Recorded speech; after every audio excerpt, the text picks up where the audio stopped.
Hi everyone, my name is Phil and welcome to Phil Does 3D. I'm a multimedia and a 3D artist and I stream live on Twitch on Mondays and Tuesdays at 5 PM Pacific time in the United States. That's 10 AM if you're in Australia, or 1 or 2 AM if you're in the UK and Europe. I hope you guys and girls are well. It's good to see you all. Kamal, hello to you. Smurfberry and Hellforge is in the house. Good to see you, Hellforge. Remember guys, if you miss the live streams, you can catch up at any time by clicking the videos tab on my Twitch channel or going to my YouTube channel, which is /Phil Does 3D. I upload all my previous streams to YouTube, but YouTube is behind my Twitch channel.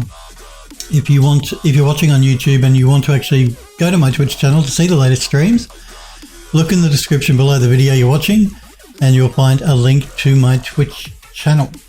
Remember, if you want to become a Phildo and join the Phil Does 3D Discord server, click that link Hellforge has helpfully popped into Twitch chat, or at any time you can type !Discord in Twitch chat to get an invite link that way. Or you can go to the About Me section on my Twitch channel and look in the panels down the bottom. You'll see a blue graphic. Click that to get an invite link to the Discord server. There's a section on the Discord in the gallery where you can show up your work. You can link to your portfolio on ArtStation or website. There's an art help advice section. It's useful, so check it out. Remember too, if you want to find out more about me and who I am, you can go to my website, which is phildoes3d with a .com on the end of it. And if you want to wishlist the game you will see me working on today, called The House on the Hollow, you can click the link Hellforge has popped into Twitch chat or go to the About Me section on my Twitch channel, and in the panels you'll find a link to take you to the Steam store page. Or if you're watching back on YouTube, if you look in the description below the video, you will find a link to take you to the Steam store page that way. Okay. Good nights everyone. Are you going, Kamal? And Smurfberry is having problems with a helicopter flying overhead. And isn't that annoying? We get that occasionally here as well. Yeah, it's very annoying. I don't know. Usually it's a police helicopter trying to chase down some person that they're after. About a year ago, I had one that was sort of like basically circling where I live for a good half an hour. And it sounded like it was directly above the apartment that I live in. So yeah, it was really annoying. Had to end up closing all the windows and the doors to try and drown out the noise. Oh, you think it's a news helicopter reporting on evening traffic? Smurf says, oh, okay. Yeah, no, I think the one that was circling me for half an hour was was a police helicopter. They were chasing someone down. Half an hour. No joke. A good half an hour it was circling around where I live. Really loud. I've seen drones too, you know. I mean, you know, with drones, you're not supposed to fly them in a city around people unless you've got a special license. But I've noticed, because I can see out my kitchen window about a mile away, there's this little drone that flies around. I don't know what's going on there. Maybe it's a police thing as well. Smurf says boring. Am I boring you, Smurfberry? Kamal says, what a peaceful country. Smurf says, look at that. Twitch is removing the friends feature. Really? When did Twitch decide to do that? And why? Why are they removing the friends feature? Twitch, what are you doing? Smurf says, no, reporting on traffic as news is boring. Oh, okay, well that's all right. I feel better now. He's not calling me boring. Yeah, why are Twitch removing the friends feature? What are you doing, Twitch? I do know that Amazon recently posted their earnings and their earnings were down, so I think maybe Twitch are doing some changes. I don't know. Ah, so there's a link. Let's check this link out just before we start.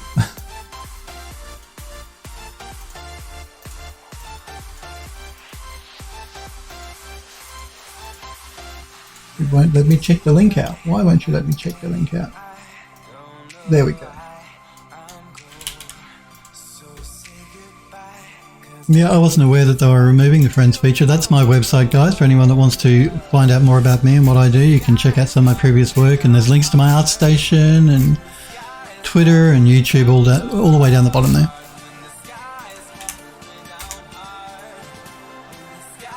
What are you doing, Twitch? Today we see the best viewer-to-viewer connections on Twitch happen when we experience live moments together on the creators channel, with very few viewers regularly using friends to actively connect with each other. By appreciating this feature, we are able to further focus on building connections amongst communities while streams are live. Oh, don't you love the spin? You gotta love the spin. Wow. So they're removing it from the mobile app on the 16th of May. Yeah, they don't give you much time, do they? And the 25th on Twitch TV. Ah, well, there you go.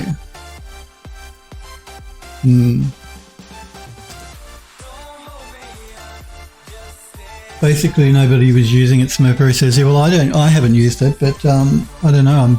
Maybe some people have. But it's never, it's never good when features are removed from any platform, whether it's YouTube or Twitch or whatever. Removing features is never going to go down well."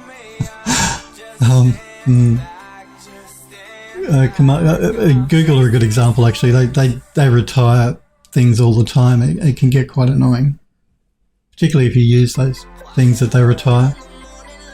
Kamal says, "I've heard once that a firefighter saved a cat and your TV showed it for 7 days." Yeah, probably. We like animal videos in Australia.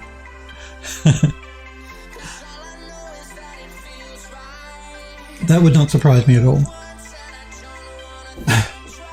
Smurf says, "Yeah, I'm sure people who are making active use of it are going to be happy." Google kills entire products before they even get released. Yeah, I know, Google's terrible. Absolutely terrible.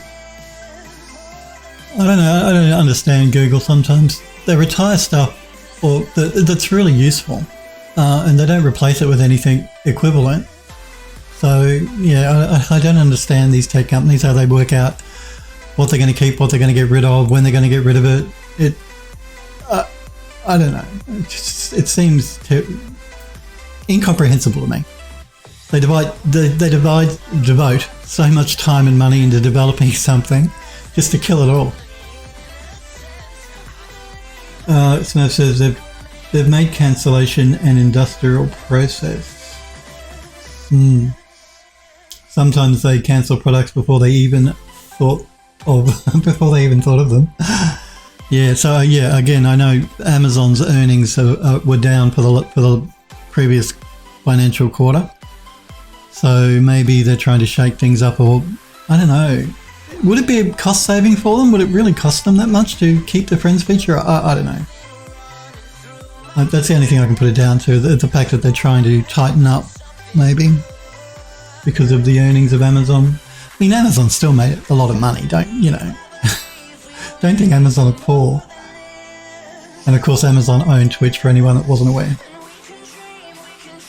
Smurf says, "You know why they're investing in machine learning and quantum computing, so that they can invent a time machine and go back in time to cancel products they've already made." Oh man. Retro casually cancelled products.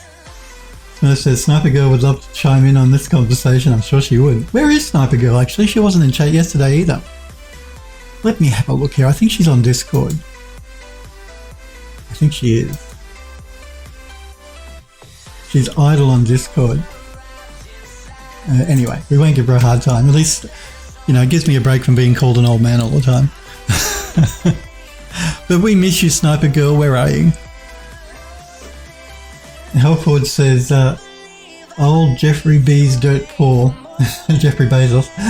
Yeah, he only got a couple of 100 billion left. Yeah, I know. I thought he was the richest man in the world, but Elon Musk apparently is. I always thought it was Jeff Bezos. So there you go.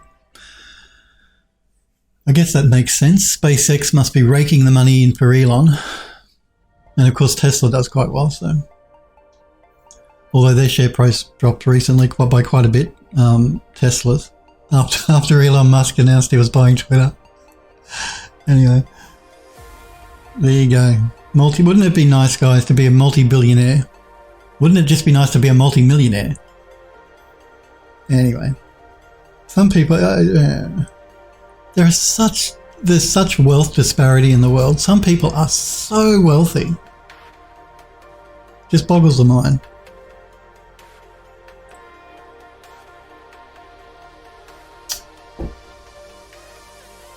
Helpwood says it's effing stupid how one person has more than enough money than most countries.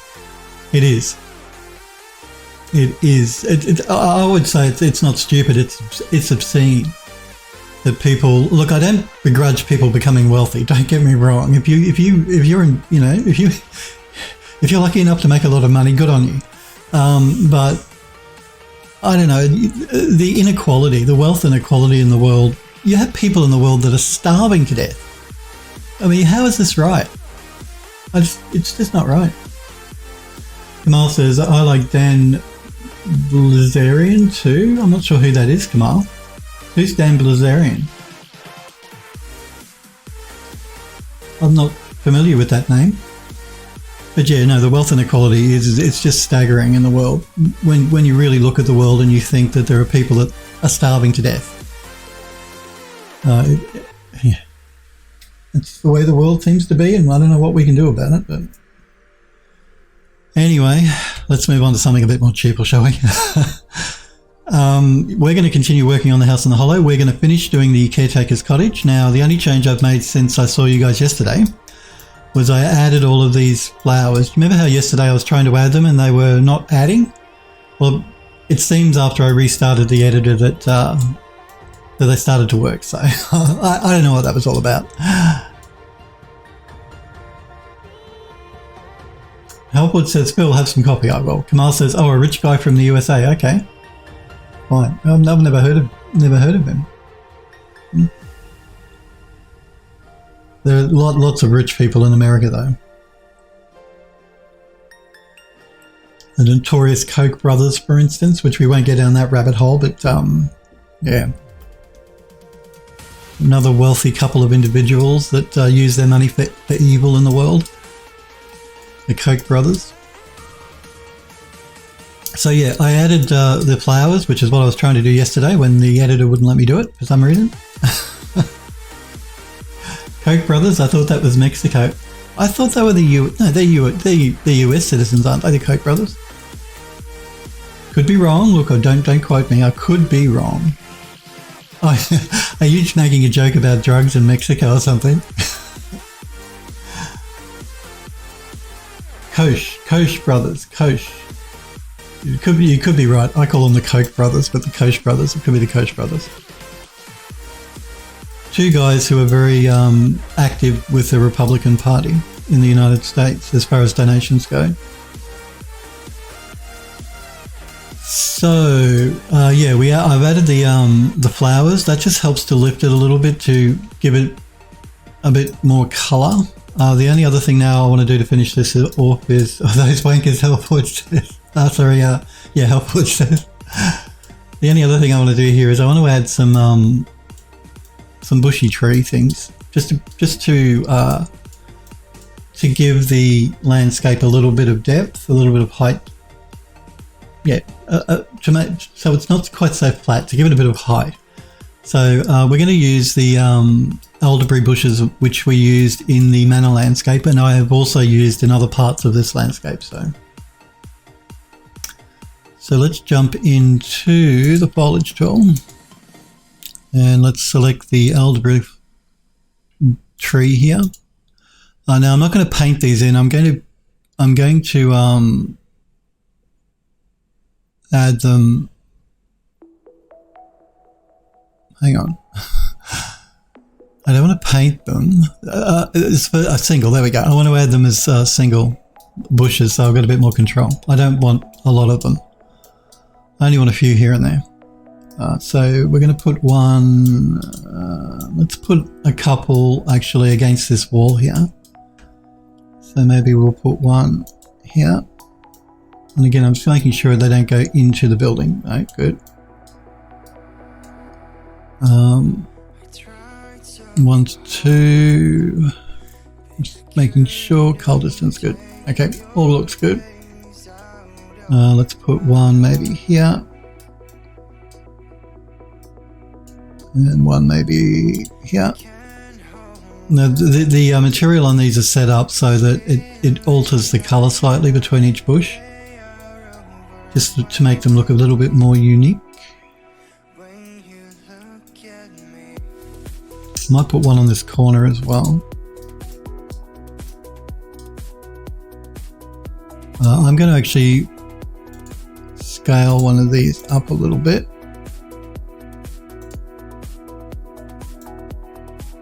There we go.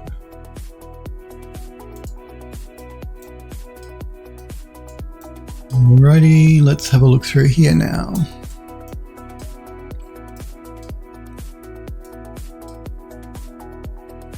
So we might put one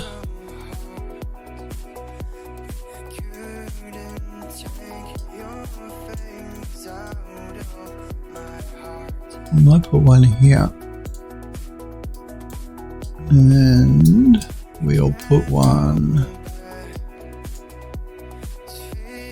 here.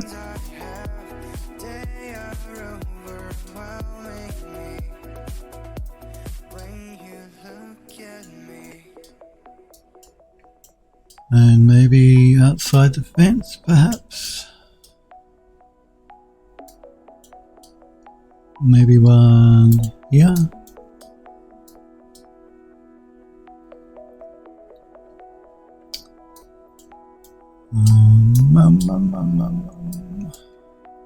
And let's see.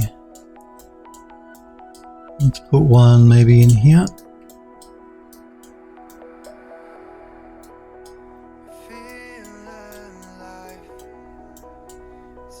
No, I don't want to put any up here because, well, I guess it could grow in the rubble, but generally if the rubble had fallen, it would have destroyed anything living around the edge of the building anyway. So that's why I'm sort of avoiding painting any foliage up right up against the building where the rubble is.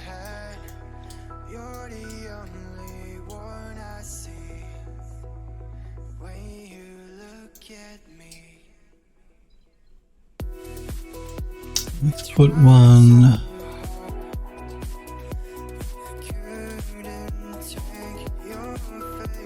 Let's put one maybe around about there.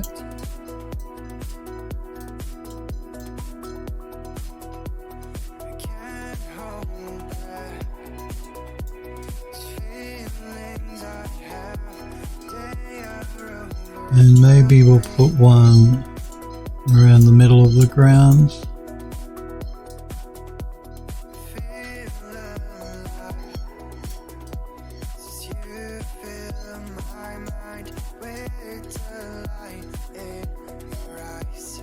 Burbs, Smurfberry says, yeah, there's no birds, if that's what you mean, in the game. No live ones anyway. And we might put one around about there. Just so we got a bit of a break up in the height going on here and there. I was considering bringing in some azalea bushes as well. We might do that. Just a couple here and there.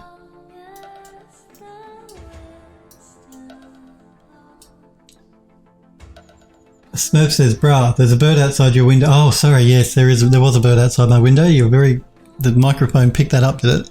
It wasn't that loud. Smurf says, "Do you not have ears?" Yes, I do. Hola, Sniper Echo. Good to see you, Sniper.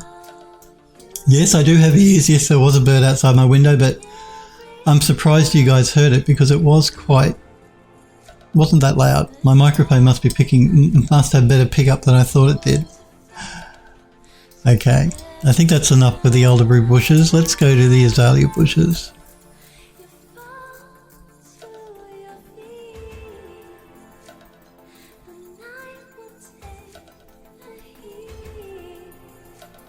Oh, that's a dog rose. So, the azalea bushes, we have white and pink.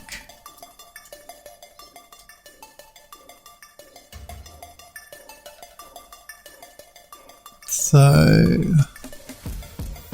we have two types of each. I think the pink might be interesting. Sniper Echo says, pop quiz, what's a common technical problem you see new 3D modelers doing? A common technical problem you see new 3D modelers doing? What, a mistake that you see them doing, or just a technical problem that new people to 3D have a problem with?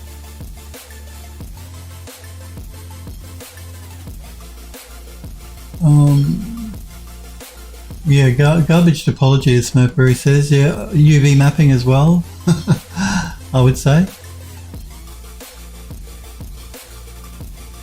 Smurfberry says brushes his own model behind a curtain. Yeah, look, topology can be a major problem for people to get their head around. UV mapping can also be an issue for people to get their head around as well. Yeah, I would agree. It would either be topology or UV, probably. A technical problem. Yeah, well, yeah. Topology, I would say. I would agree with Smurfberry. I think people have an issue. New people to 3D can have a real problem with topology. I mean, yeah. The tools are pretty good now in 3D software to help you with your topology, but... Smurfberry says, like the kind of topology you get from unclean booleans. Yep. I would not disagree. Although, like I said, the 3D software has gotten a lot better at helping new people to fix their topology now.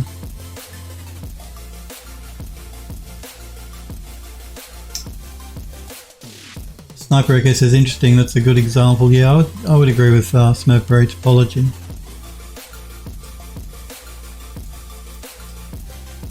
Alright, so yeah, let's go with the pink.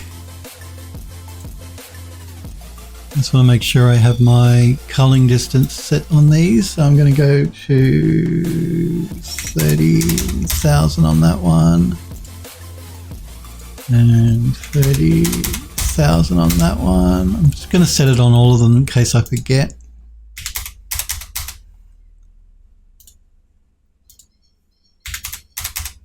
I know 30,000 seems like a lot, but trust me, it's really not. I mean, I may even knock them up to 50,000 if they look like they're clipping out too soon. Scale for these, we're going from 1.5 to 2.5, 1.5 to 2.5. Even though I haven't used them here, these are used in the landscape level, and that's why they have a scale set on them already. Good. I'm surprised actually I hadn't already culled these in the main level. Interesting. Interesting.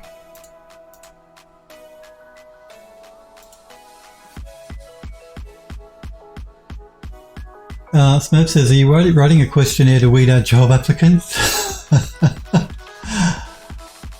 Snapdragon says, yes sir, it's okay Smurf, you have advanced to level 2.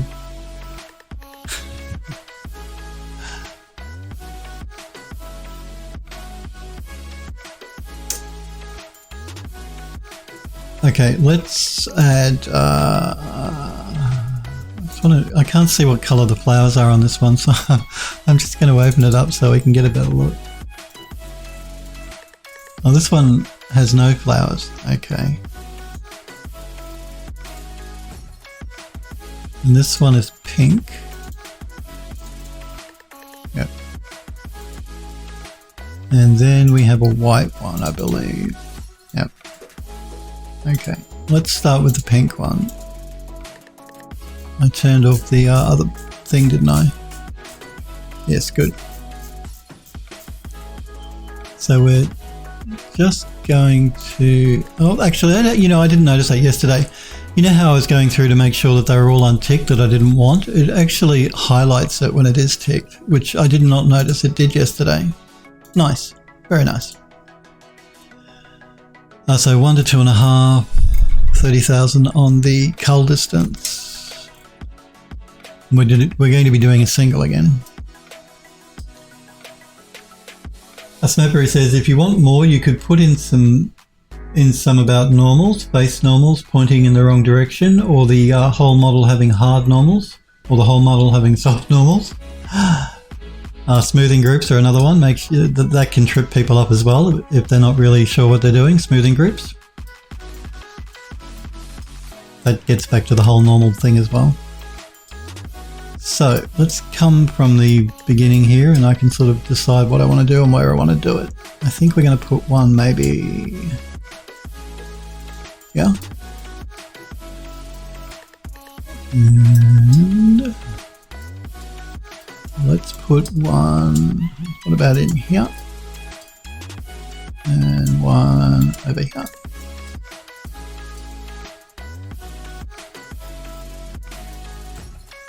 So we come through the gate, we come around.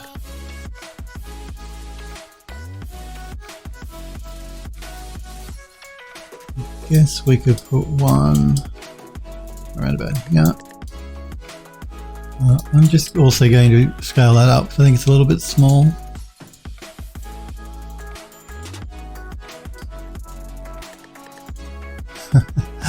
Because I've got this selected, it won't let me select that. Okay, we'll place these and I'll come back to that. So one there, one there, one there.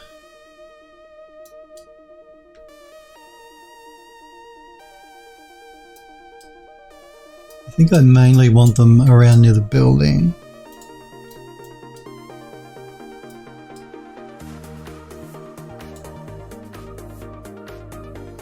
Kamal says, in 3D Studio Max, weighted normals modifier also helps about that. Yeah, actually the weighted normals is really useful. I use it quite all the time. Particularly if you're doing modeling for games. So yeah, weighted normals, I agree Kamal, it's a great modifier in Max. You learned it from Discord, Kamal says. Smurfberry says, what's this look like when lighting is turned on? So much foliage. I will show you guys in 2 seconds what it looks like with the lighting turned on, once I just finish adding a couple more bushes here and there. We're using the Unreal Engine 5 now. We're supposed to be able to go nuts, aren't we? Isn't that what Epic said?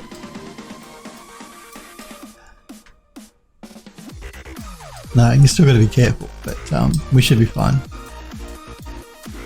We might add one right about there.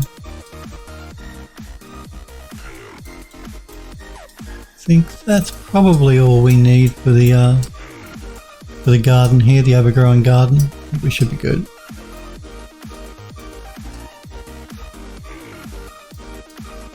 I just want to scale this tree up a little bit.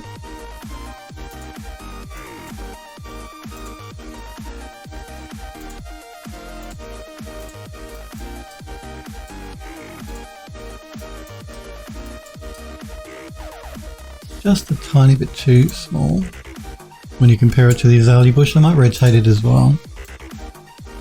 That's better. So it looks like it's growing around the bush. No. Bad. Don't rotate that on me.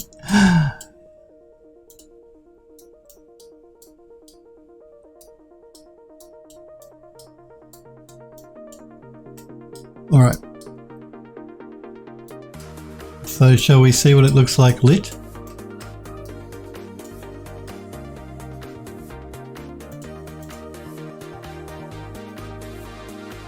So much foliage. Sniper FS says, now how do I explain how to use Boolean operations correctly in text? Alright, we're going to turn the lit mode on.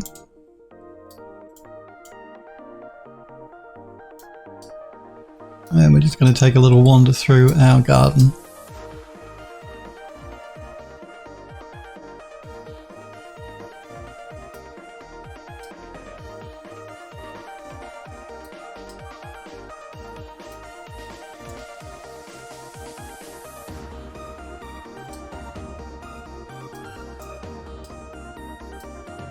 So yeah, I just wanted to add a little bit of height variation throughout the throughout the garden a bit.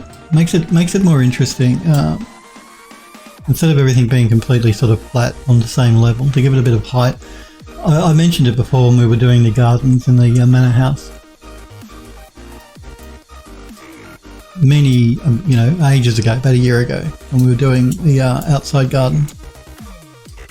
Giving the garden a bit of height difference makes it more visually interesting than having everything sort of like just flat along the same height level.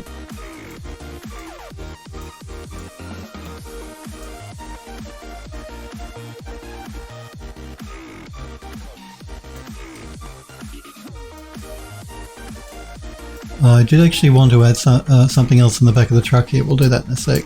We'll go through the garden and check everything.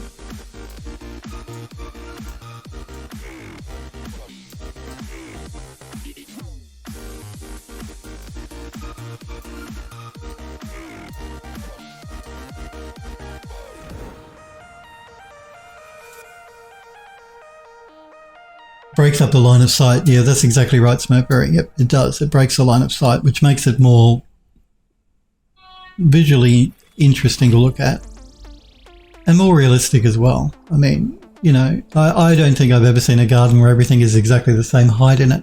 It just doesn't happen naturally. Android Last. Hey, Android Last. It's good to see you, buddy. How are you? Android Last says, hey all, hope you're all good. I'm going to be in lurk mode, kind of busy, no problem. It's good to see you though, Android Last. We're just having a look over our garden here to make sure that I don't want to make any changes to anything. I don't think I do. I think we should be fine. Oh, it's dark through here behind the building. Remember too, we want this garden to look overgrown because, no one's been here for a very long time at this cottage. So, but yeah, I wanted to keep some areas open to add like a bit of a pathway up to the front door and sort of like around the outside of the car here, because the player will, come across the cottage obviously from this road, from this dirt path.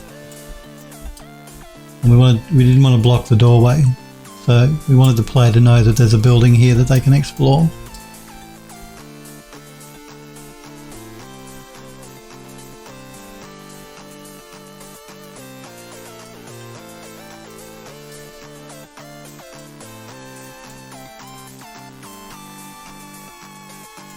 So I think we're pretty much good. I don't think I want to add anything more to the actual garden itself, but I think I do want to add something else to the back of the truck. I think I'll add just like a fallen log. I won't do it through the... Oh, will I? I can do it through the foliage tool. Let's have a look here. So I just want like...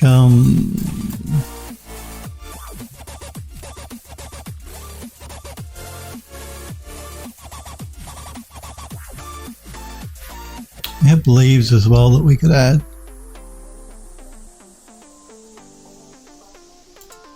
Let's just have a look at the leaves.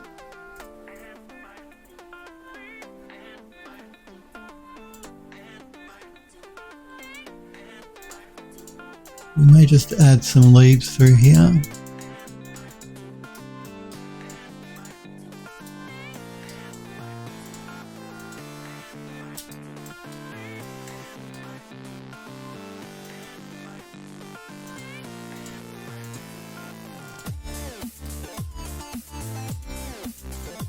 And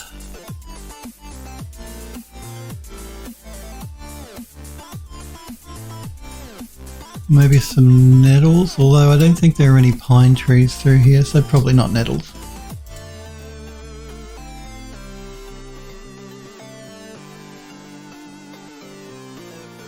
Just not sure what this one is.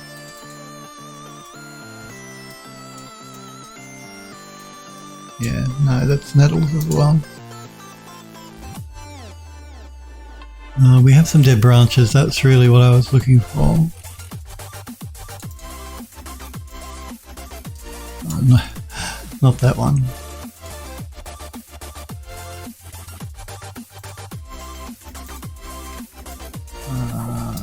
No, not that one either.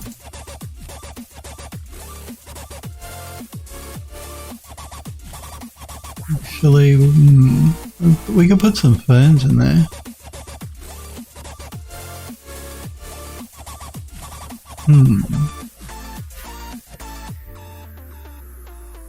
Let's see what a fern looks like in there.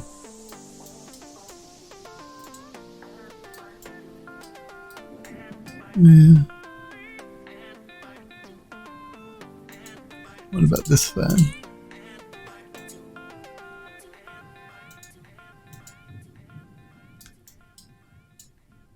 No, we'll stick to one fern.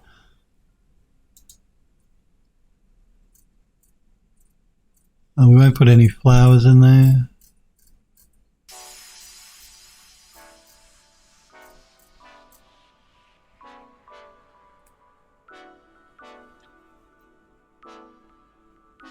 Copy and save helpful says yes. I haven't done a save yet, have I? Let's do that. I'm just going to move the camera back here before I do a save though.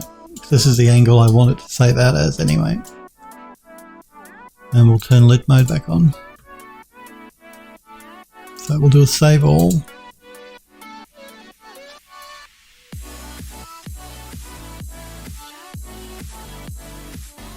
And I'm going to do a save current as well. Make sure I select the right one. There we go.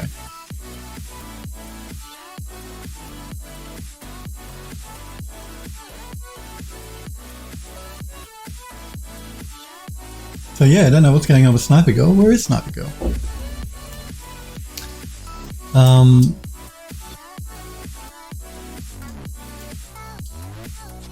Well, I guess we probably don't need anything really else in the back of this truck. I think it's probably enough. Yeah. We won't go too nuts.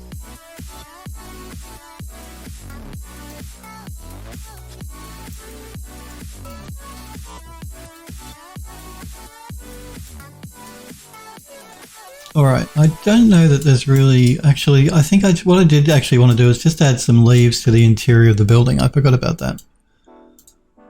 So let's go back into unlit mode. Let's go back to our leaves. Because you would have got some leaves. Some leaves will have blown into the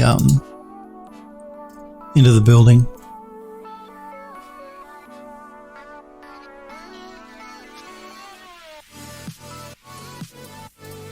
So we're just going to, I'm just going to go into single mode here and add some leaves here and there.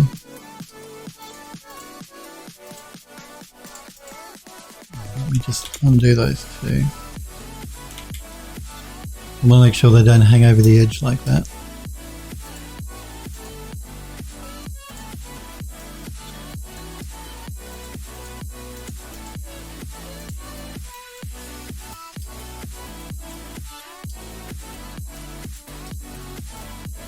Leaves tend to gather in corners of things, so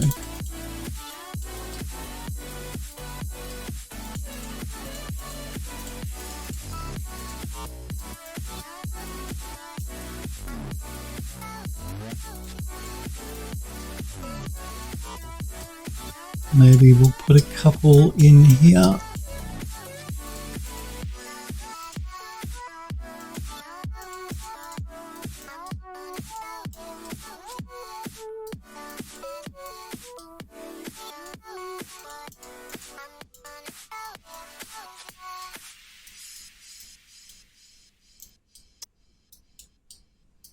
Maybe some in here.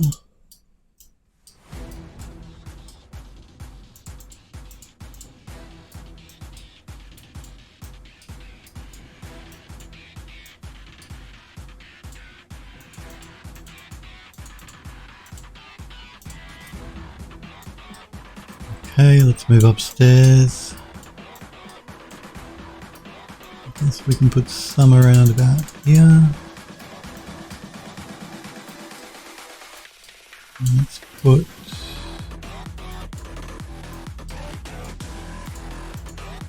a couple through here.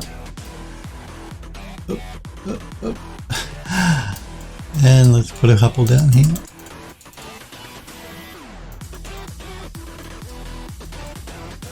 That should be enough. I don't want to go too nuts with the leaves.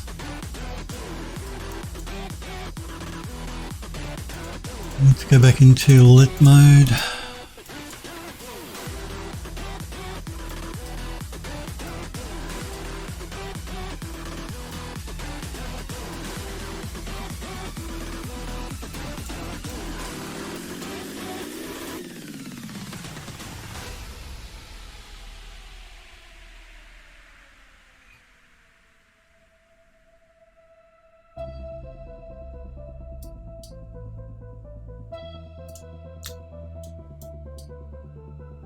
Okay, I think we should be good. I don't think there's anything else I really want to do to this building or to this part, the caretaker's cottage. I guess we can probably call this done, unless you guys can think of anything that needs changing or could be added. I don't think that there is much else we need to do. I think it's pretty much done. I've tried to avoid covering over these planks and stuff as well, because what was the point of putting them in if we cover them up with foliage? So yeah, I've added the foliage around them so that they're noticeable. There's this little bug flying around me. Not a spider, but a bug.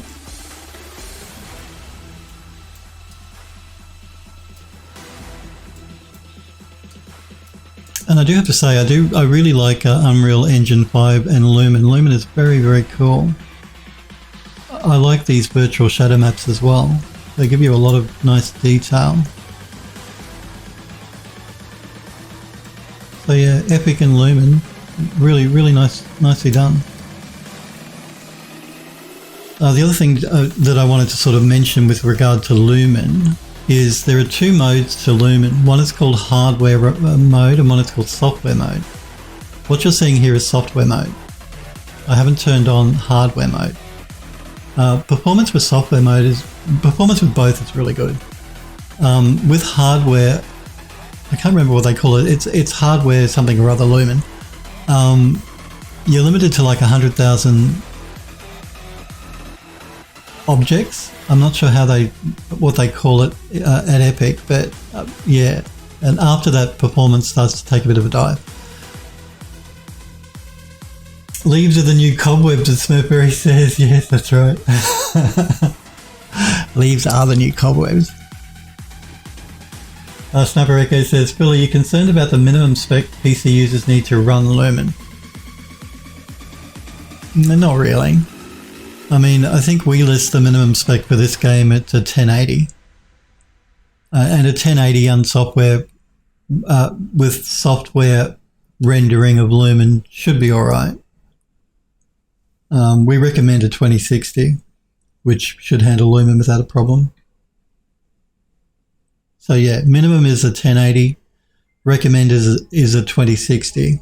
Yeah. And you have to remember too, this game is not multiplayer or anything like that, so you don't have to worry about performance as much as you do if you're releasing a multiplayer game.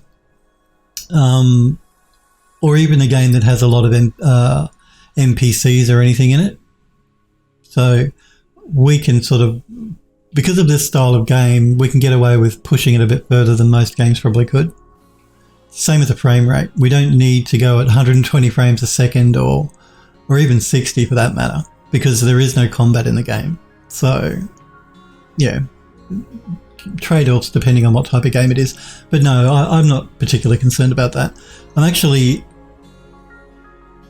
comparing it to Unreal Engine. Like you guys know that we were working with an NVIDIA fork of the Unreal Engine.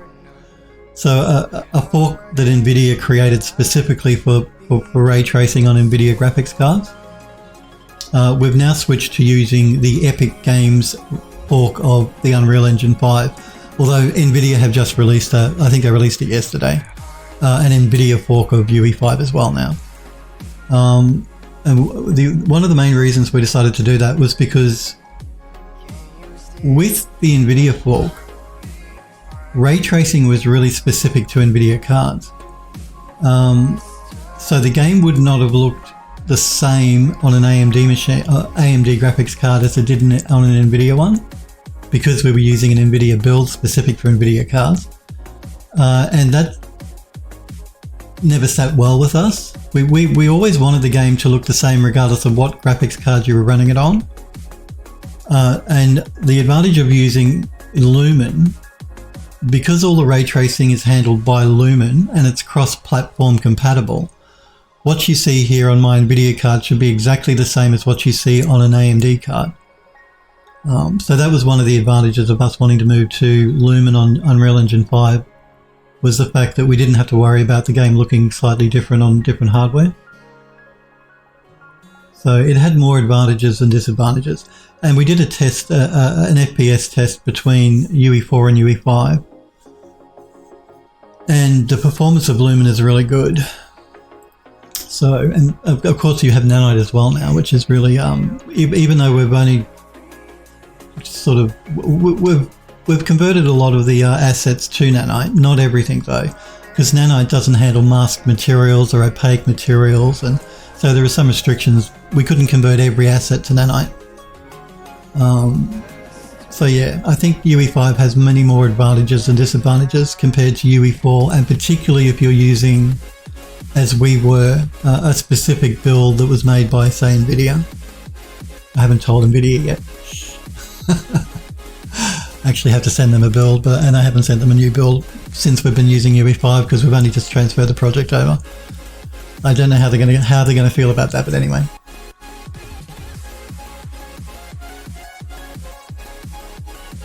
Snapdragon says, I was just about to ask. DLSS, yes, the game is using DLSS though. But of course, Epic have what they're calling, is it temporal super resolution? I cannot remember the name that they call it exactly, which is like DLSS but cross-platform. It's built into the engine. The game here, as you see it, what will happen is if you have an NVIDIA graphics card, it will use DLSS. And if you don't have an NVIDIA graphics card, it will default to using temporal super resolution or whatever Epic Games call their upscaling thing. I can't remember what they call it.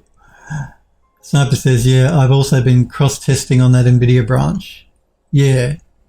Yeah, look, the NVIDIA branch is stable. It's a great branch of Unreal Engine.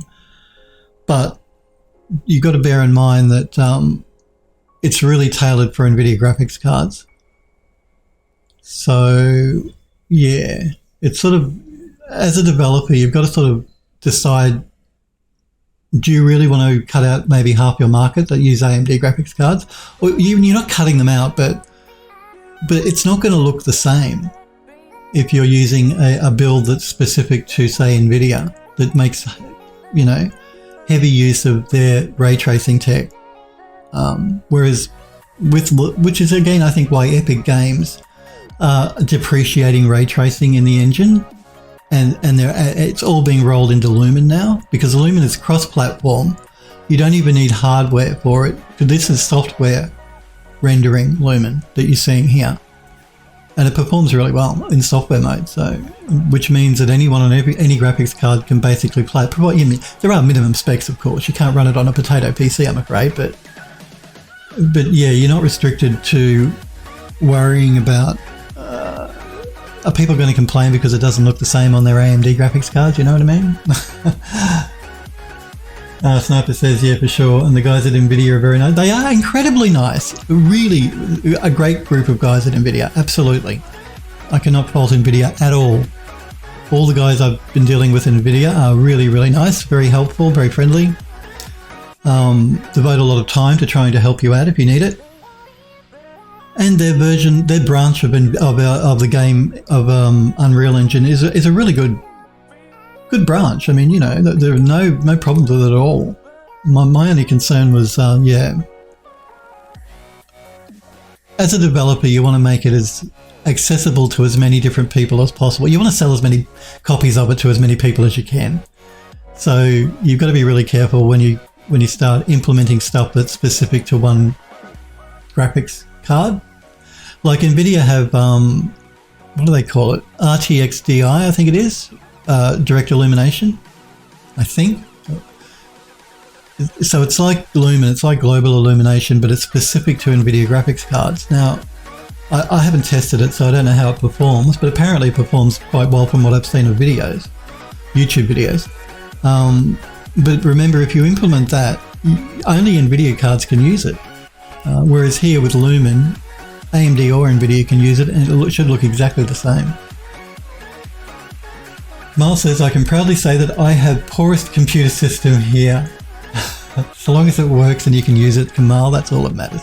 Yeah, but this game, it's not a game that you're going to be able to play on a really low-end graphics card anyway. It was never going to be.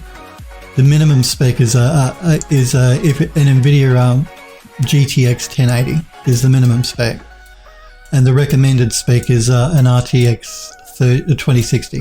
So I think a lot of the confusion might come. Look, and again, I haven't tested Lumen on a really low spec video card, but I think a lot of the confusion comes from the fact that you need a high spec system to make games using the Unreal Engine 5. I don't know you need a specifically high system to play games made with the Unreal Engine 5.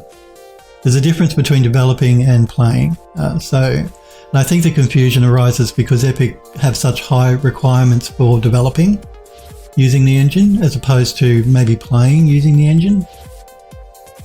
But again, I have not tested, so I could be wrong. It could require, it could play like crap, I don't know. Sniper says, yeah, that's the reason I was asking about the requirements of UE5. When using Lumen and Nanite, they require a 20 card, I believe. Well, no, I think you are right. I think it needs Lumen and Nanite require DirectX 12. So I think, I don't know if it does a 1080, is it compatible with DirectX 12? I'm not sure. I'm not sure about that. I don't know. But I think the requirement is DirectX 12 for Lumen and Nanite. I don't know that it requires a 20 series card, but I could be wrong. Again, we've only in the last couple of weeks made the switch to UE5. You might be right. I do know it needs DirectX 12 though. And I'm not sure if a 1080 is DirectX 12 compatible or not. But it will fall back to using DirectX 11 if the card doesn't have DirectX 12. But what that means for Lumen and Nanite, I'm not sure. Currently, the system requirements for our game are minimum DirectX 11, recommended DirectX 12. We probably might change that to DirectX 12 regardless, but I'll have to check to see if 1080 supports DirectX 12. Okay, Smurf says DirectX 12 came out in 2015. Sniper says the average Steam game PC runs a 1060. I thought it was a 2060. You could be right, it could be a 1060. Having said that, I've tested on a 1060 and performance seems pretty solid. Yeah, as Smurf says, DirectX 12 came out in 2015. Sniper says, I know it did, but the spec has changed twice. Well, you see, originally when Epic Games were doing a preview of UE5, Lumen and Nanite used to work under DirectX 11. People have been complaining about it in the forums. But since they released the actual official release of UE5, they've made it now that you must be running DirectX 12 to use Lumen and Nanite. But it wasn't always the case. So, yeah. Smurf says DirectX 12 Ultimate came out in 2020. Yeah, I'm not sure if these are part of the Ultimate spec or not. I think I thought that Nanite or hardware shaders, which is basically what it is, I thought they were specific to DirectX 12 Ultimate. So it may be that you need a new 20 series card that is compatible with DirectX 12 Ultimate to use Nanite. That may be right, because Nanite are like mesh shaders. I think NVIDIA call them mesh shaders, but it's built into DirectX 12. Sniper Echo says a GTX 1060 is DirectX 12 compatible, so I think it's safe enough. Look, yeah, I know a lot of people still run, particularly because the price of graphics cards recently has just been outrageous, and you haven't been able to buy them anyway because of the supply shortages. I would think because the 20 series and now the 30 series have been out for quite a while, most people will have upgraded from like particularly a 9 or an 8 or a 7 series graphics card. Yeah. You can't make a game that's going to run on everything. Well, you can, but it's not going to be a very nice game to play or to look at particularly. And our selling point for this game was always the detail. It was, you know, you want to be immersed in a world, and so to be completely immersed, you really want nice detail. It was the detail that we want to use to sell the game, particularly because, like I said, we're not multiplayer. We're not. We don't have to worry about NPCs and all that sort of stuff, so we could really try and push the detail as much as possible without absolutely killing everyone's system.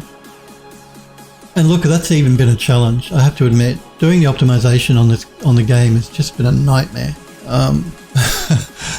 This was in the UE4. UE5, it seems to have been pretty smooth. Yeah. Smurf says, wiki page says DirectX 12 is supported on any NVIDIA card starting with the Fermi micro architecture, which is 12 years old. So yeah, so then a 1080 will run under DirectX 12. Nanite might require, though, DirectX 12 Ultimate. So that may be required a 20 series card. I'm not sure. Look, I've got a 1080 that I'll test on. I haven't tested yet, but I will test with a 1080. To see with, you know, I'll do an executable build and I'll test it on the machine that has a 1080 in it, and we'll see how it runs. But we are targeting DirectX 12 and we are targeting a minimum of 2060. Not a minimum. Minimum is a 1080. Recommended is a 2060, an RTX 2060. But you can play it on a 1080. And yeah, and we still do recommend an NVIDIA graphics card simply because we are using DLSS, and DLSS is better than temporal super resolution or whatever Epic's version of it is. I mean, Epic's version is good, don't get me wrong, but DLSS is still much better. So yeah, still a recommended NVIDIA graphics card basically, but not required. And the game shouldn't look any different if you're running on AMD. So, whereas it probably would have if we'd stuck to using the NVIDIA build, because NVIDIA and their ray tracing is specific to NVIDIA cards, obviously.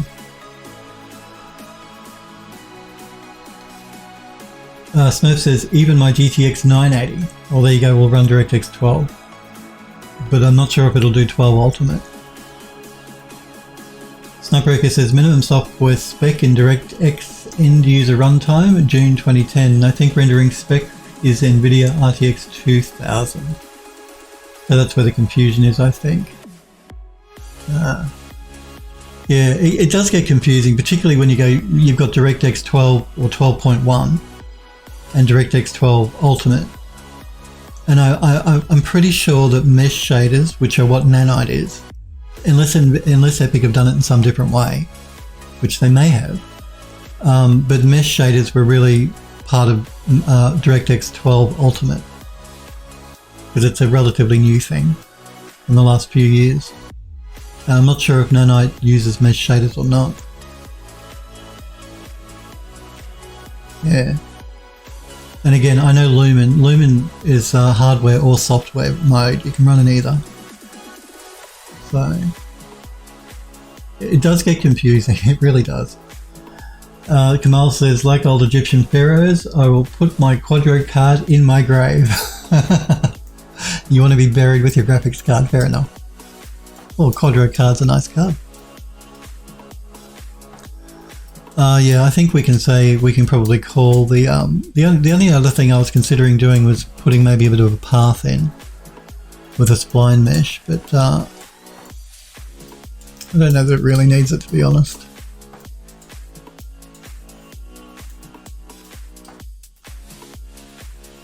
Yeah. I don't know that it needs it. We can always come back to it, I guess, if we need to anyway.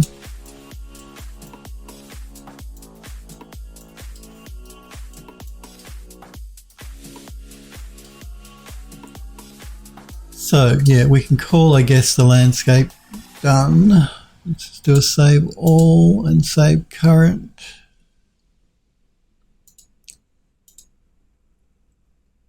And I guess now we can move on to looking at doing the main driveway for the manor house entry.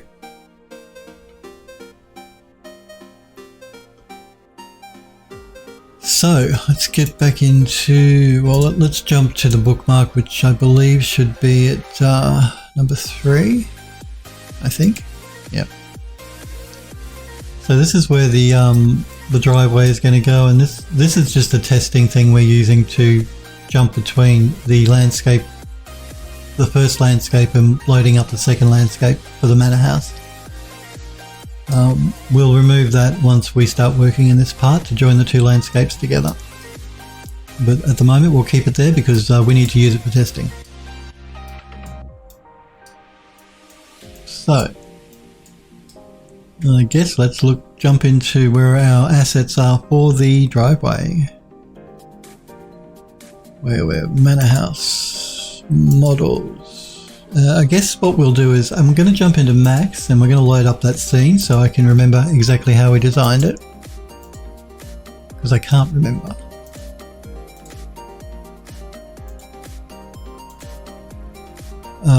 Wasn't the car gate driveway? I think it might have been here. I think I incorporated everything into one scene, or did I? We'll find out.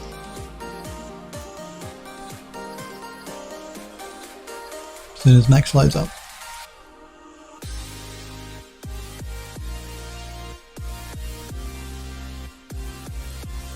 No, it doesn't look like I did. Looks like this is just the driveway. Okay, then it must be.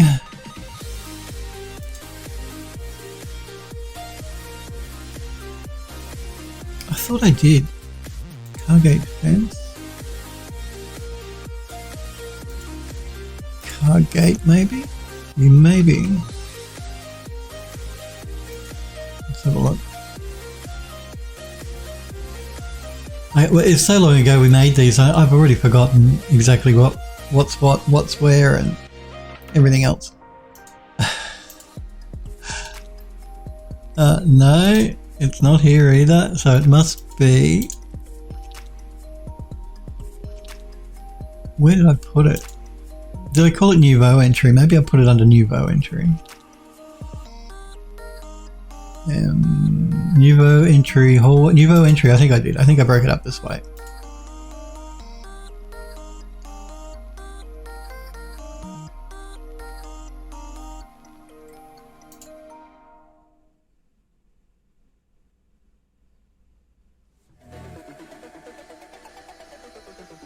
Again, we're just waiting for Max to load. Okay. That looks familiar.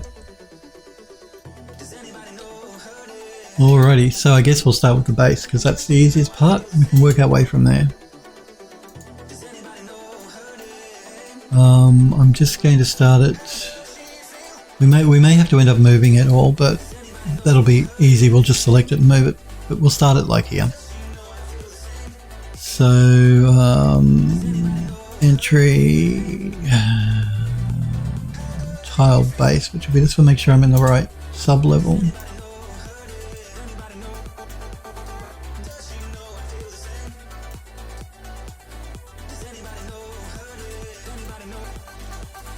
No, I know this actually helps me too, because I know I have to angle it the same as this this box we've got going on here. So I know that my stairs are sort of at that angle.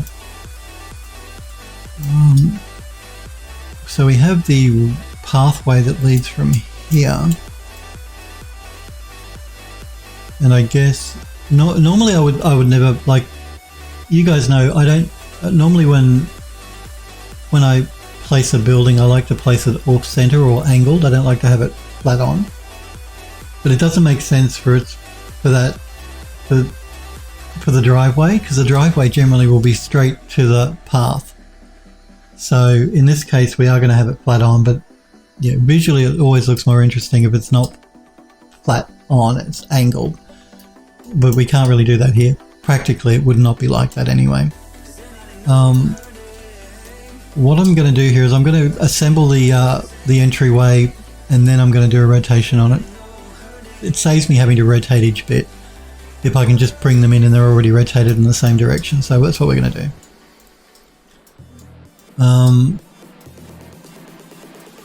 do. Scale wise as well, we may have to scale it because I can't quite remember if it was scaled up correctly or not. Yeah, I don't know. It probably wasn't, but anyway. So yeah, let's start with the base.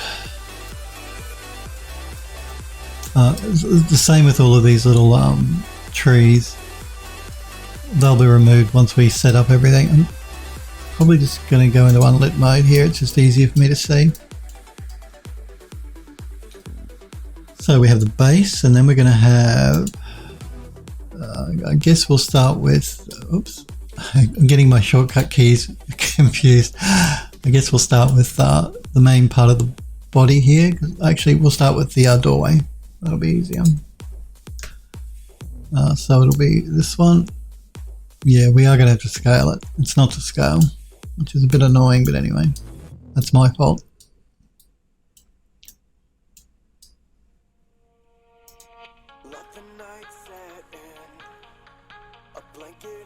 Okay. Then we'll go with the outside bit.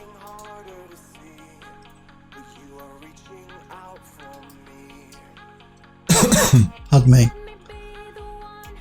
So it'll be this bit.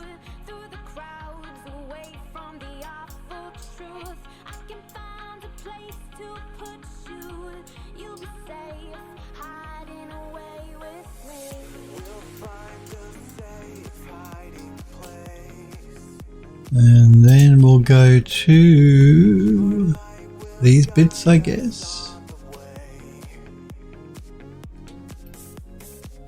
Yeah. So then it will be these bits.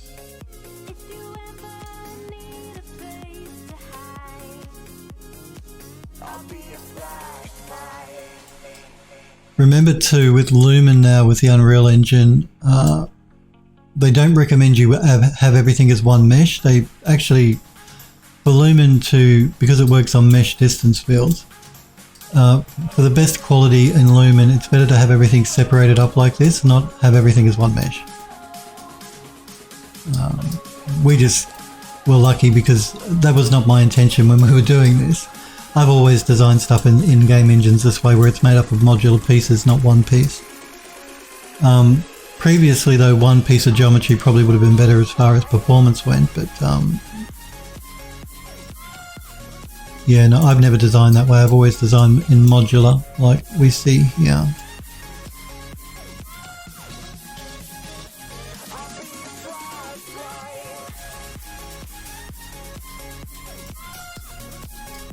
And it is better for Lumen. So.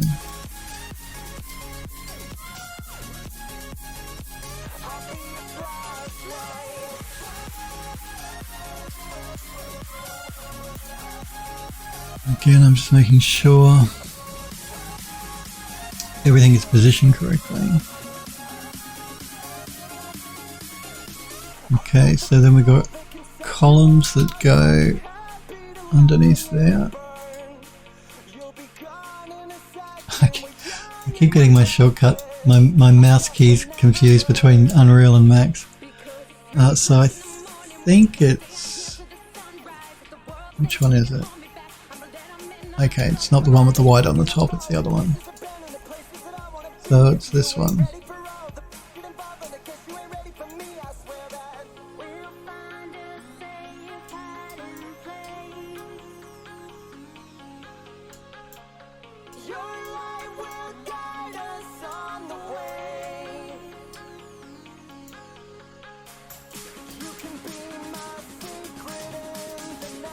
Being modular 2 means you can instance stuff, so we're going to duplicate this. These are all Lumen, by the way, as well now.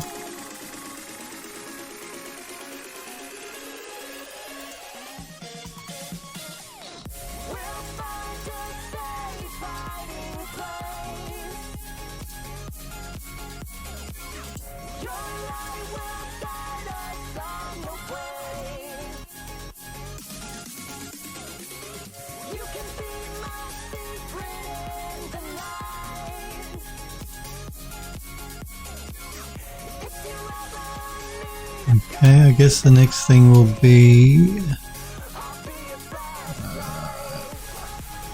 yeah, I guess these bits here. Which will be... these bits. Yeah.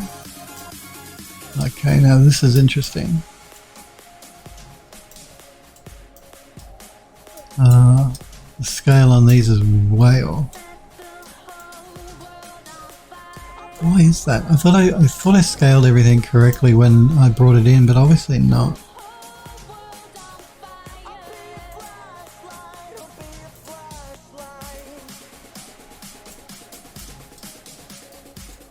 So we're going to have to eyeball this one.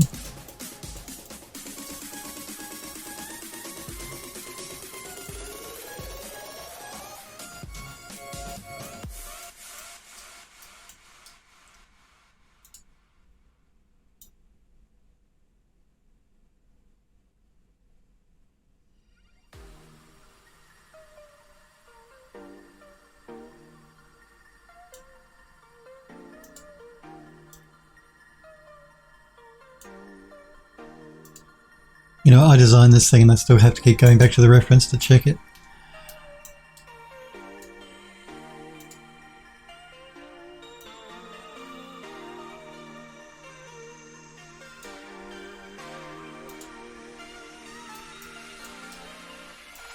Something is not right.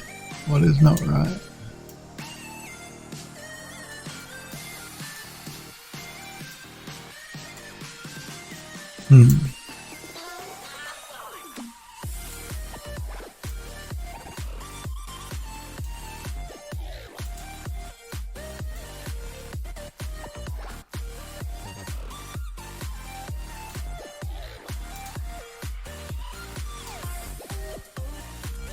It's time to sleep for me, Kamal. So see you later. Thanks for being here, Kamal. And I think you did you I think you gifted a subscription. I think it was last week. And I didn't notice. So I want to thank you for that as well, Kamal. I think it was you for gifting a sub to one of the other viewers. That was incredibly nice of you. So yes, thank you, Kamal. If it wasn't you, that's cool. But I thought it was you. You have a good night's sleep, Kamal. Thanks for being here. This is incorrect. I can't get this to fit properly because there's obviously some I've made a problem area here. You take care too, Kamal. It was good to see you. I'm going to have to re-export this piece. I think that'll be the easiest way. So it's this piece here. I'm going to do a reset on the X form. Collapse the stack. I thought I checked all of these. Maybe this was one I just forgot to check. Export selected. I'm going to be under Nouveau entry.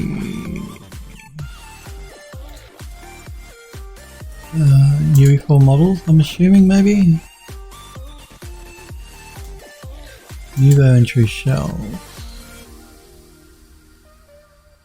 Nouveau shells.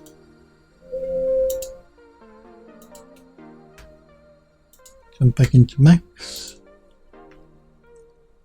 UE4 Nouveau shells. Let's re-import this.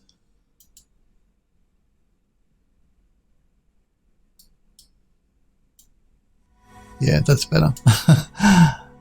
Okay. Let's set this back to 1. And now we should be good.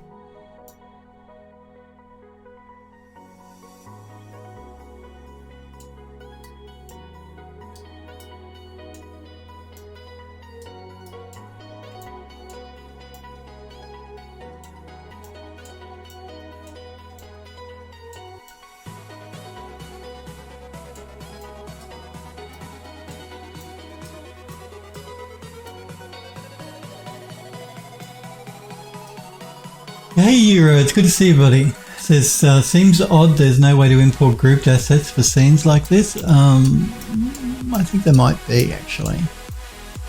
I think there probably is. Phil just likes to make life hard for himself.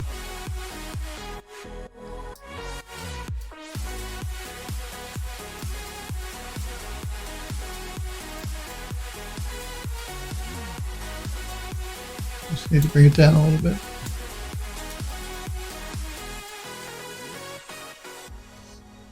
I hope you're well, Euro. Hope you had a good week.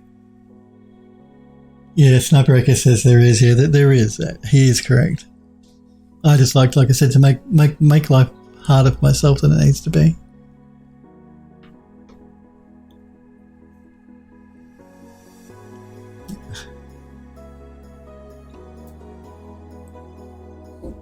What have we got next? I guess next we will go with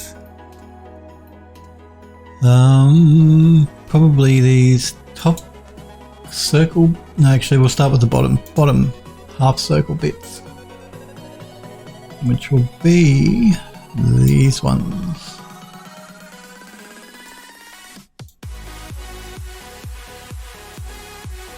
How do they fit? Okay, they go up to the edge. All right.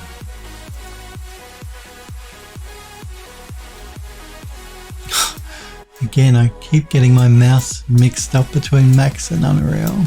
So they sort of go...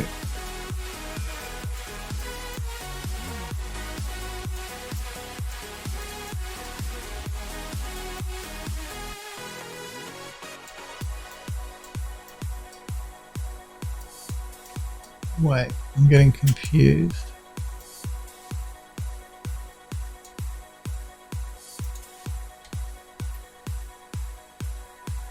They're up to the edge. Is this another one I need to do a reset on, maybe? Maybe.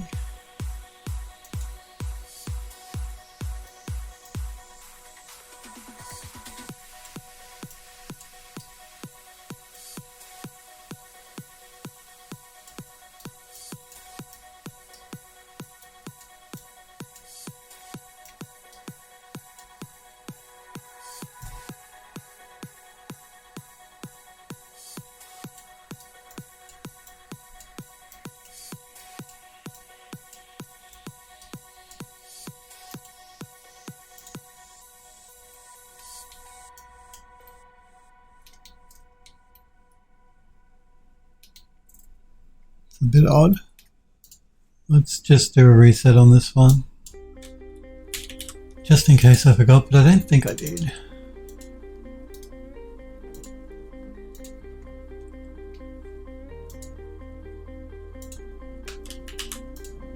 Bottom border.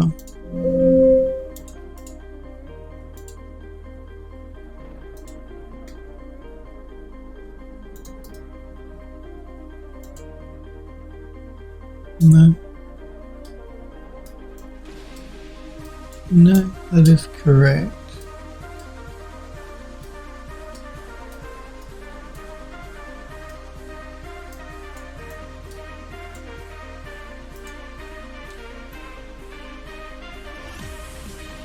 So it sits toward the back.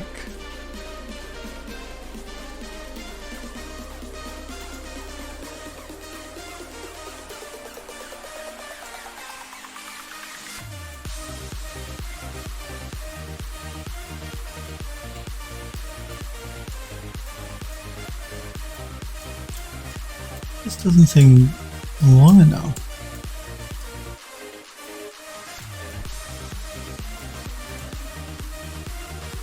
Why is that?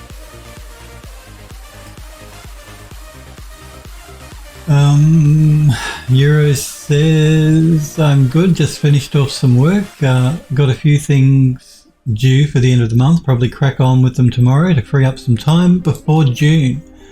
Euro says, how's the top secret project coming along, Sniper? Sniper says, I have no idea, it's that top secret. Even I don't know how it's going. What's this top secret project? You've got me intrigued now. I wonder if this is incorrect, but I don't think it is because the width is correct for the door. I want to know why that is not extending toward the end like it is in the max scene. Oh, I probably know. I know why. Oh, I know why. This needs to be moved forward. Okay. So basically, the base needs to be moved back. That's why.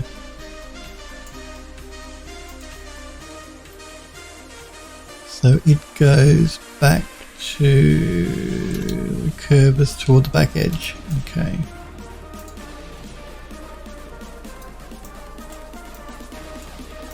Curve toward the back edge. Yeah, that's better. Alright. So we want to duplicate this piece. And we want to flip it along the x-axis, I believe. Yep.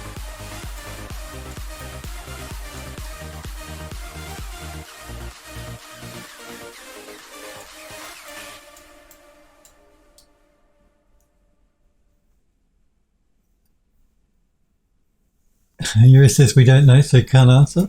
Sniper Echo says it goes well. All in all, though, the work goes on. So no one's going to tell me what this top secret project is. You know I'll have to guess. And you know if I guess, I'll get it wrong.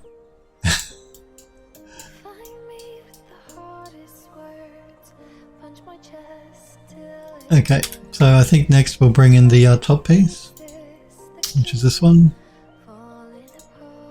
Which will be this one, I believe.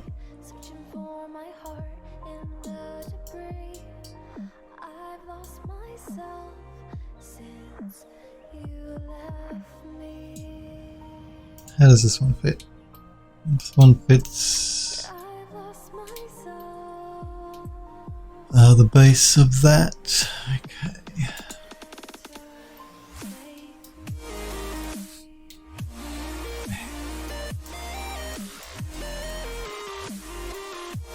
To the edge, down to the base.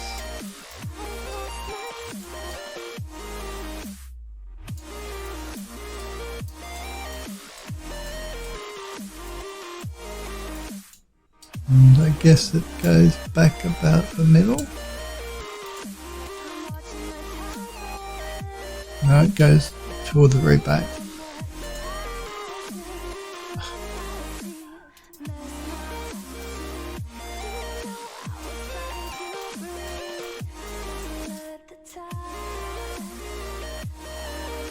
He's probably under NDA. Yeah, I'm sure he is. It's fine. It's fine. You don't have to tell me. I like to guess anyway. That Sniper says I'm under a load of paperwork for sure. Hiding with staples, with the staples. Hiding with the staples, Euro says.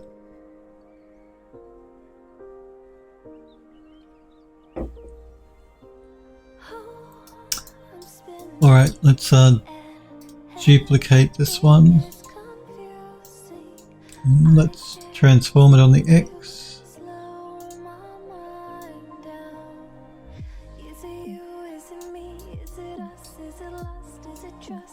Let's bring in the other column and they go.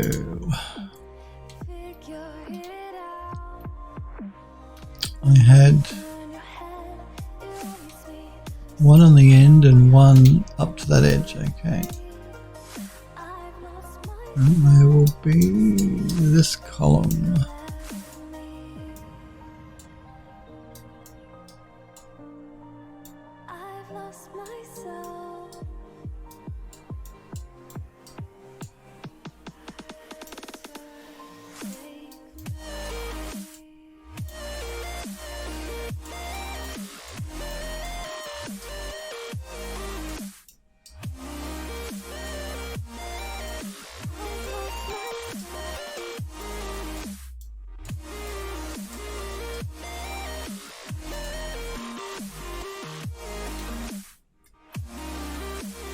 Okay, they sat directly under those.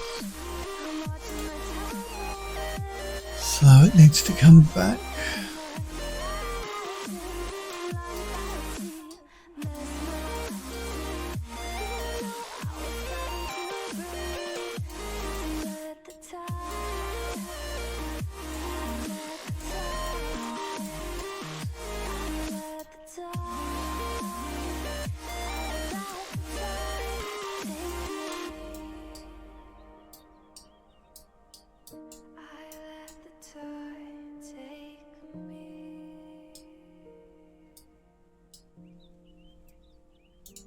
Maybe rotate it.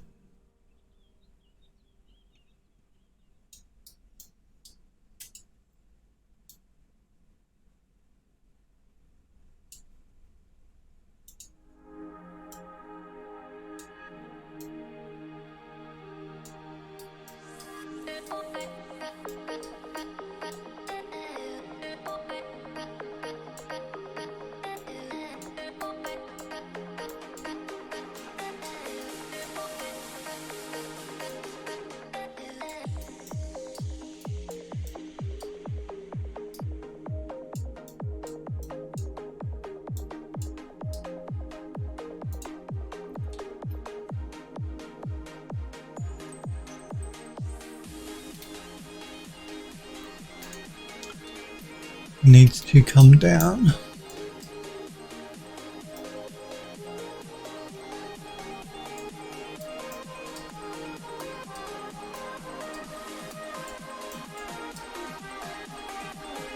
Euro says either that one is stupendously large tree or this is one tiny dot. Yeah, this is not to scale. We'll scale it up once I finish setting everything up. So we're going to duplicate it. Yes, no, the scale is not correct. You are right, Euro.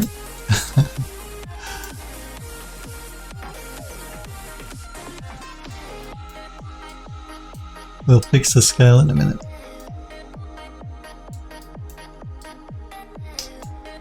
And then it has another one that sits under this. Okay.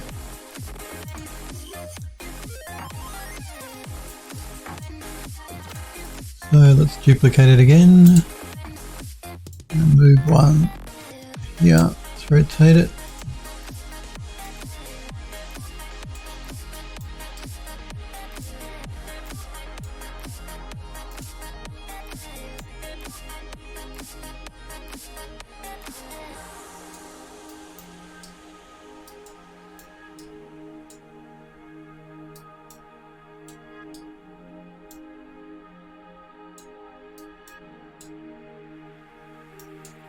And this just needs to be moved back a little bit.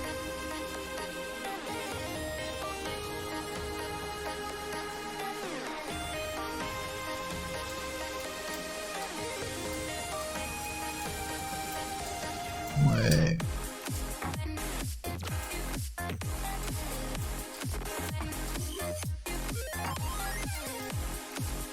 This needs to come back.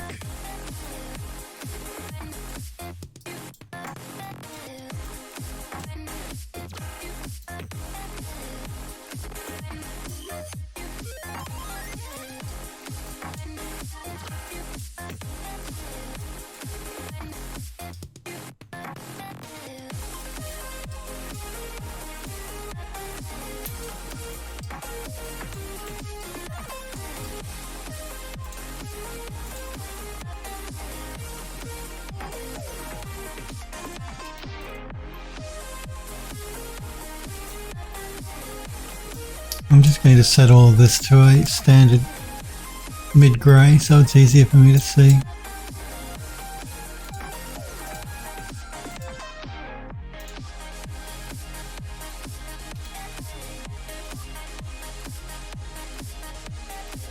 Okay, so I don't think I've got my bottom pieces set correctly, so let me start by making sure that the columns are in the right spot and then we can work our way back from there. So if we move that over here,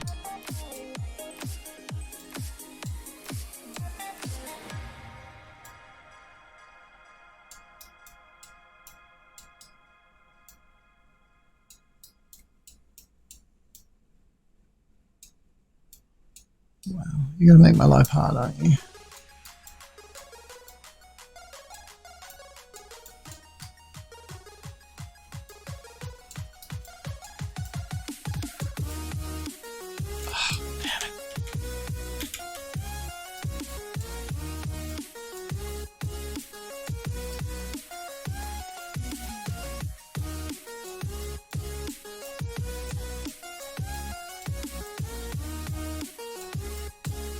Okay, so now that's in the right spot. Let's move this into the right spot.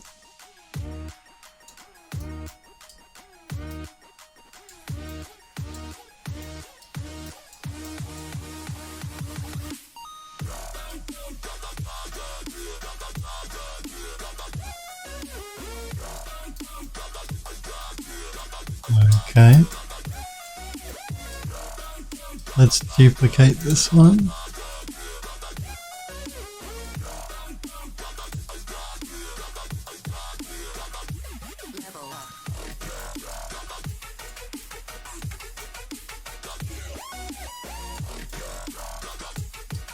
Rotate it.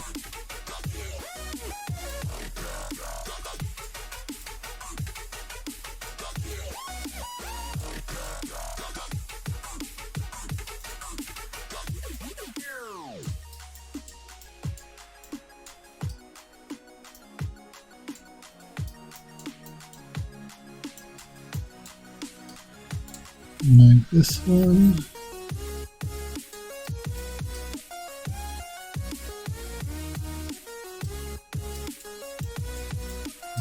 Okay.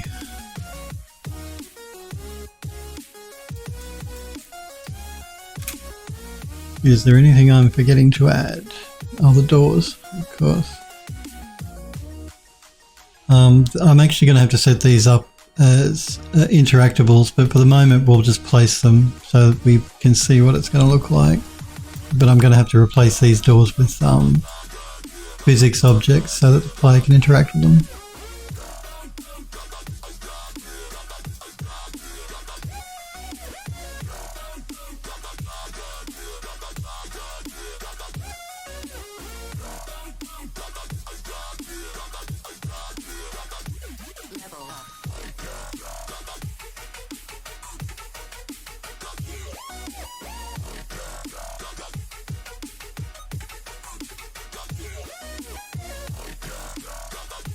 And we're going to mirror it on the x-axis.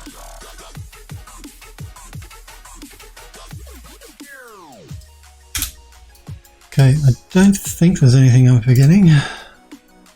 Oh, there is this top piece, which will be this one.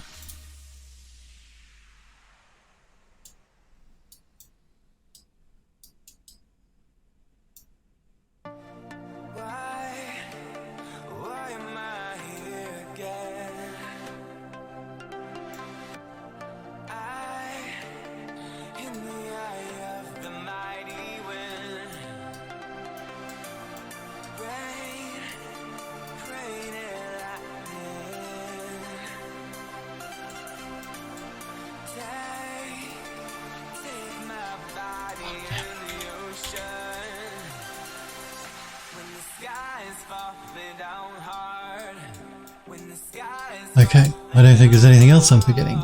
We've got the two columns. This actually has two columns at the back as well, but we have a hallway section that comes through here, so we never see any of this anyway. So I'm not going to place those columns back there like they were in the original, these columns here, because we're not going to see them. So let us select everything.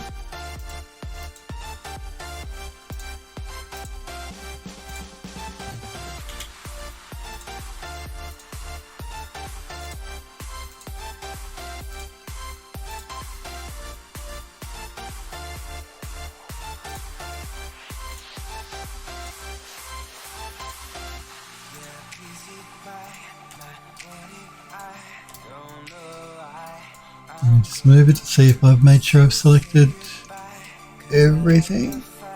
And I forgot one thing. Two things. We want that. And we want that. And I still forgot them.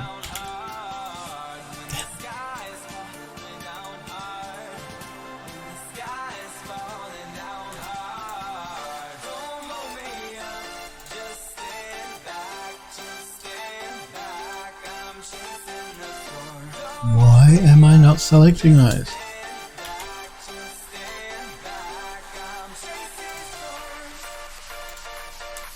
Oh, let me go this way. Easier to do it like that.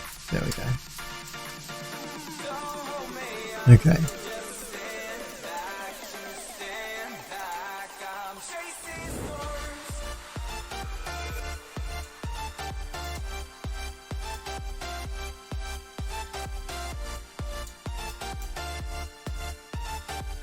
Now I know these gates need to be a bit bigger than these gates here. These are testing, so pay no attention to these gates. We're just using them to do tests in game. So it needs to be a bit bigger.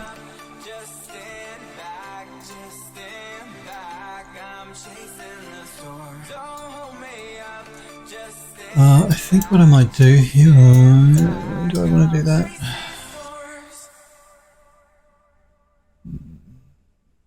Not at the moment. So that scale wise should be about correct.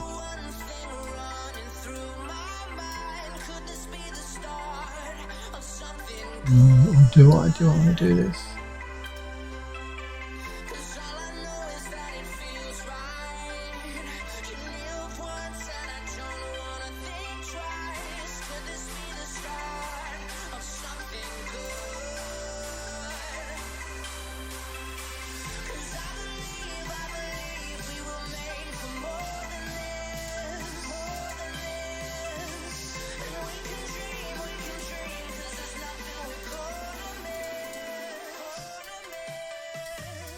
I'll just group them so it's easier for me to select them all. So yeah, we want to rotate this slightly. And move it to about the middle.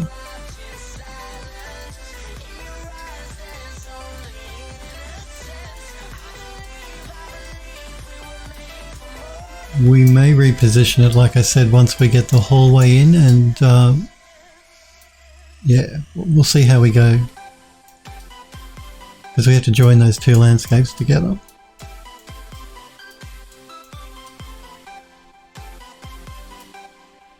And scale wise, I'm pretty sure the doors should be correct.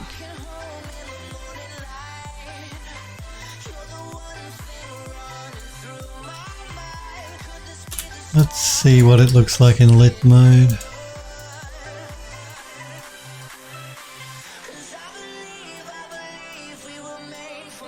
These are metallic doors.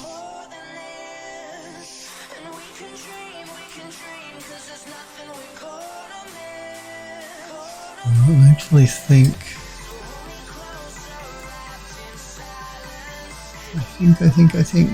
we need to bring down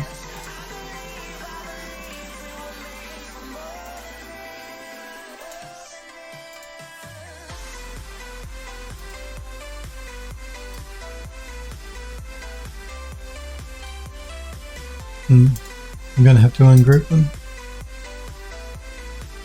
so I can make some adjustments. The doorway here is just not lined up correctly.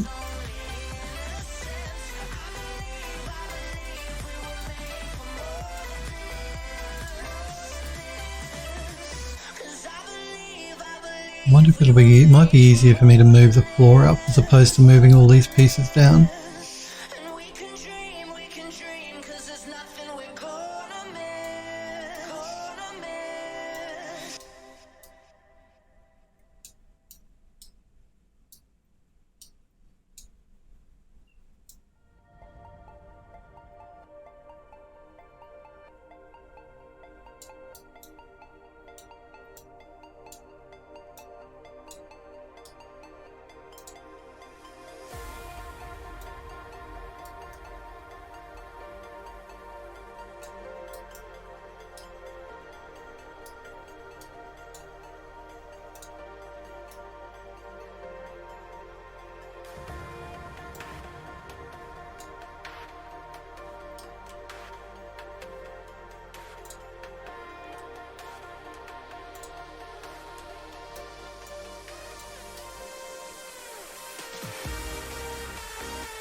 Let's move the doors down a little bit.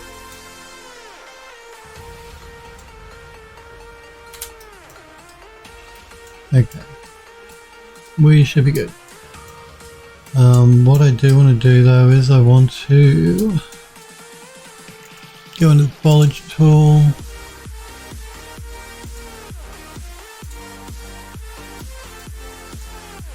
Let's move this tree back. Let's move this tree out.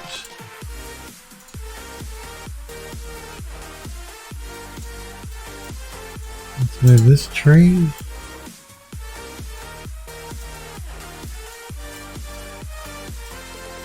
These are the small bushes we'll look at once we've got more of the environment set up.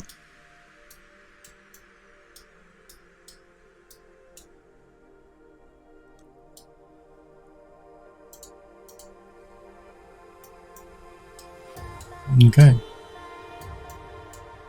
I guess we should.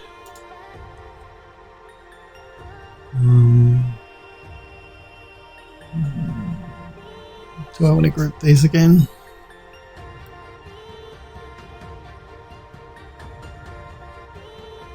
Yeah, I guess we will. We'll group them again so that if we need to move it, it's easier.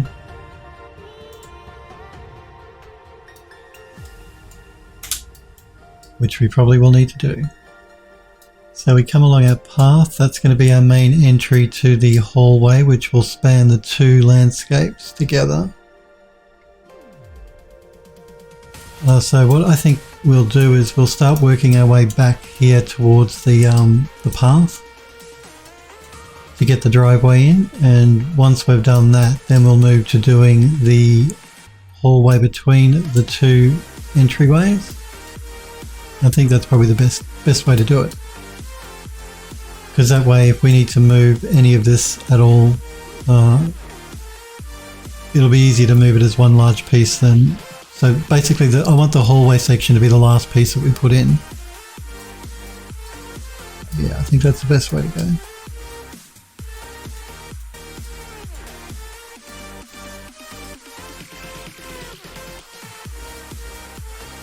Just checking to make sure nothing looks wrong.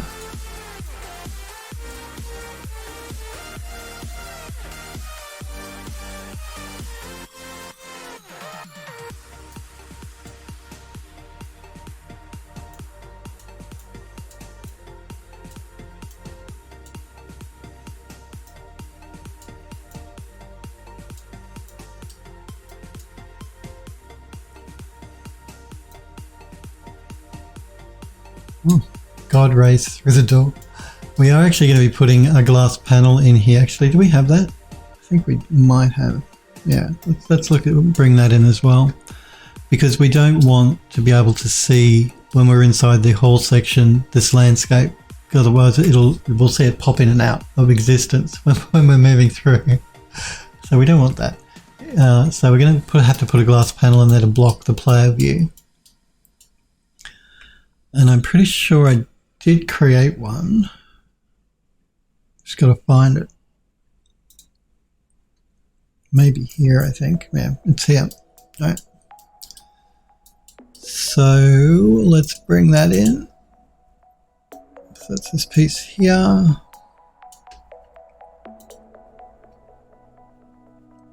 Let's turn angle snap on.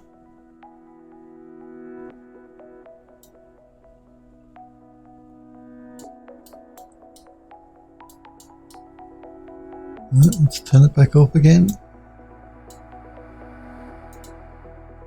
I tried so hard, but I couldn't take your face out of my heart. Let's scale it up. I can't hold back these feelings I have. They are overwhelming me when you look at me.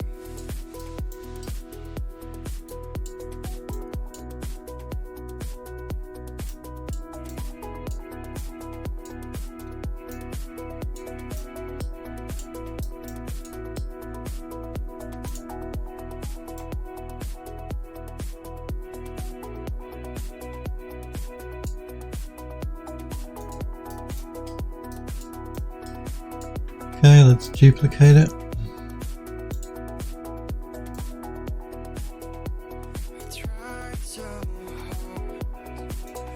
And let's spin it one group and then regroup. Lit mode back on. So there, just so we can block the player view from the landscape, which should work.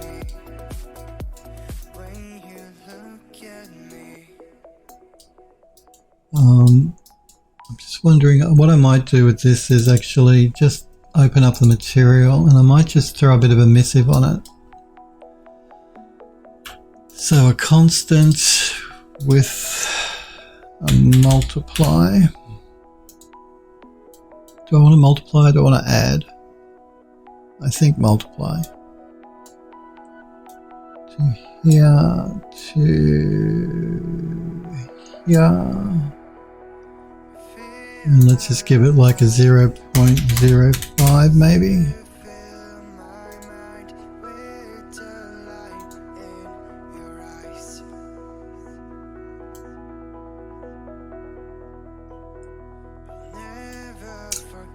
Let's try 0.1, which might be a bit much, but we'll find out. That's fine, okay. We can always adjust it after the fact later on.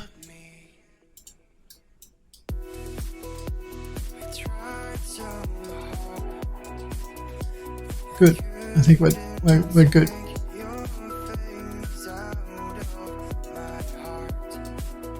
Normally I would make these a bit opaque, but the whole point of having them there is to block the outside view, so I won't do it. But normally for glass, so yeah, I'd add a bit of opacity to it.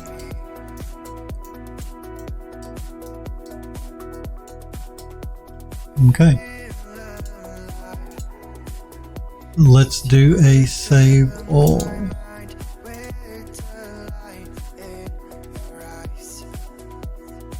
And save current.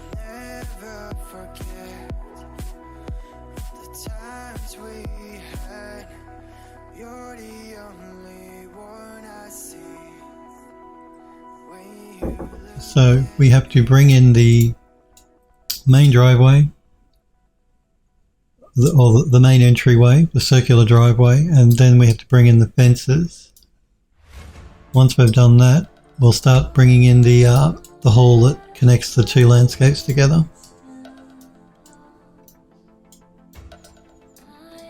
But I think we might leave that for next week. We might leave it there for today, guys. I do want to thank you though very much for hanging out with me and for being here. I do appreciate it. I will be back again on Monday next week, 5 PM Pacific time. We'll pick up and finish, we'll start setting, we'll probably, yeah, we'll do the driveway and the hallway next week on Monday. You guys take care, have a great weekend. Thanks for hanging out with me, I really do appreciate it. I will hopefully see you all again on Monday next week. See you guys.